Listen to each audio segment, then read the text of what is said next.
Trump weighs a big bet in Alabama Senate race. The former president could use a win after his Georgia shellacking.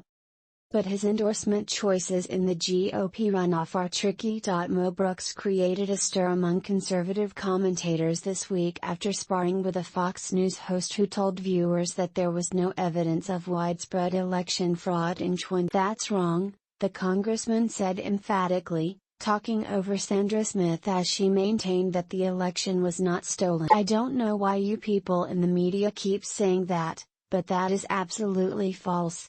Among those who saw the clip was Donald Trump. The former president, who endorsed Brooks in the Alabama Senate GOP primary before ditching him as his campaign floundered, was pleased by Brooks's performance during the exchange, according to two people close with the other top MAGA figures also heaped praise on Brooks, including Steve Bannon, who posted on Getter Sunday that Mo Brooks finally got the memo.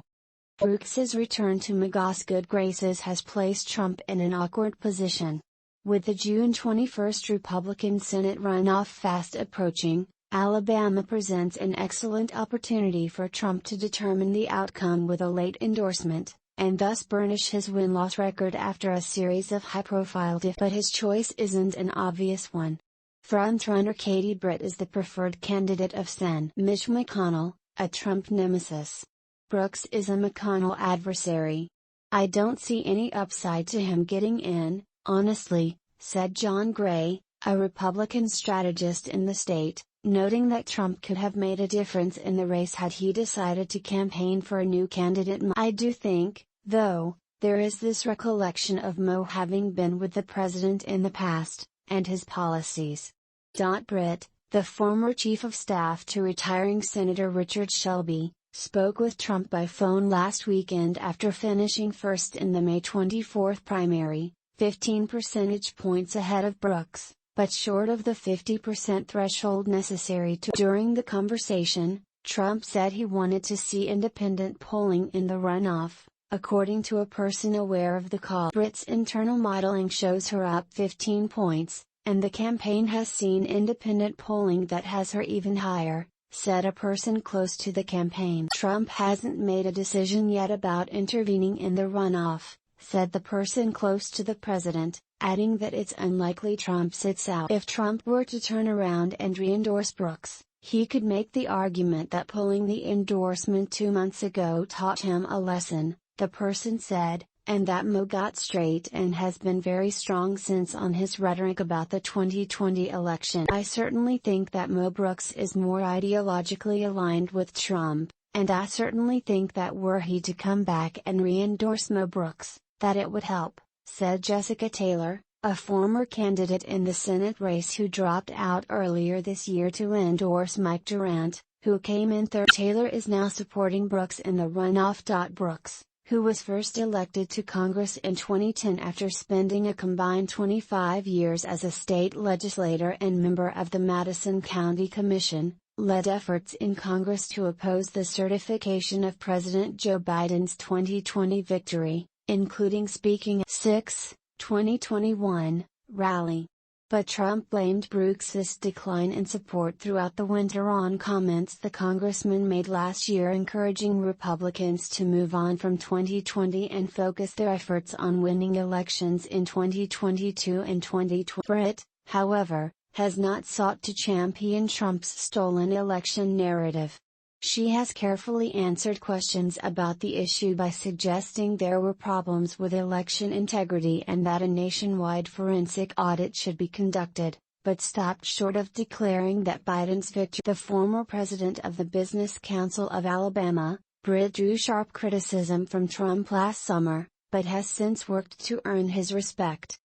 Trump last July called Britt the assistant of the Reno senator from Alabama, referring to Shelby, and said she was not what our country needs. After Trump announced in March that he was rescinding his support for Brooks, however, he said he would be issuing a new endorsement in the race, referring to either Britt or Durant. But the primary came and went without a new endorsement. For Trump, Alabama is an important state to get right in the wake of a series of losses in 3 gubernatorial primaries.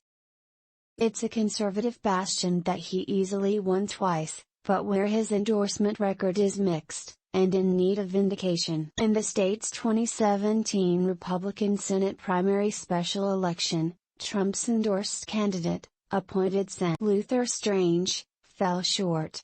Trump then threw his support behind GOP nominee Roy Moore in the general election, only for Moore to lose to Democrat Doug Jones amid a series of sexual misconduct allegations. Some party activists in Alabama still place blame on McConnell for costing the state a safe Republican Senate seat in 2017, when his allied super PAC spent heavily to attack Brooks, who was also running in the special election, in an effort to boost. Instead, the plan backfired as support for Moore increased, and he became the party's nominee.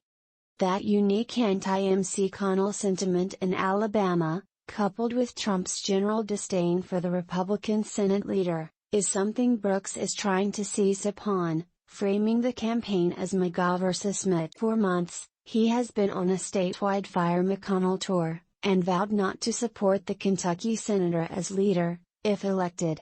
There is not an appreciation for Mitch McConnell down here, and there will be some remembrance of that, Gray said of whether Brooks's strategy will prove effective with runoff voters. McConnell's aligned super PAC, Senate Leadership Fund, gave $2 million this spring to a pro-Brit group, though a spokesperson told Politico the donation was purely an anti-Brooks. Brit has declined to pledge to oppose McConnell as Senate leader, though she has made general statements about wanting to see a new generation of leaders in the Republican Party. She has her campaign's well-organized voter outreach to thank for her success last month, which will prove crucial in generating turnout for the runoff. Grace. But if Brit supporters think her victory over Brooks is in the bag and don't show up to vote, she's going to be in a lot of trouble, he said. Brit's campaign is ramping up its ground game leading up to June 21, including more than doubling their field staff from 8 to 18, said Brit spokesman Sean Ross. Ahead of the May primary, her campaign knocked on 18,000 doors around the state, made 160,000 live phone calls and connected with 96,000 voters through robocalls. Katie has been traveling the state relentlessly, Ross said. She is the only candidate to go to all the counties, and is doubling down on that for the runoff. Brooks is at a significant fundraising disadvantage compared with Brit, who had more than 4 times Brooks's cash on hand as of mid-May. He is backed by the Anti-Tax Club for Growth, however, which has so far spent $5.5 million on ads in the Senate race, including $1 million reserved through the runoff. On Thursday, the Super PAC cut more than $500,000 from its runoff ad reservations. A spokesperson for the club's Super PAC declined to comment on the group's strategy in Alabama in the coming weeks. Perry Hooper Jr., a close ally of Trump in Alabama, said he is not convinced Trump will take any action at all on the runoff, but hopes Trump will back Brit. Trump loves Alabama, and Alabama loves him, but he wants to make the right decision, Hooper said. In my humble opinion, the right decision would be Katie Britt. I have a feeling he's not going to endorse anybody.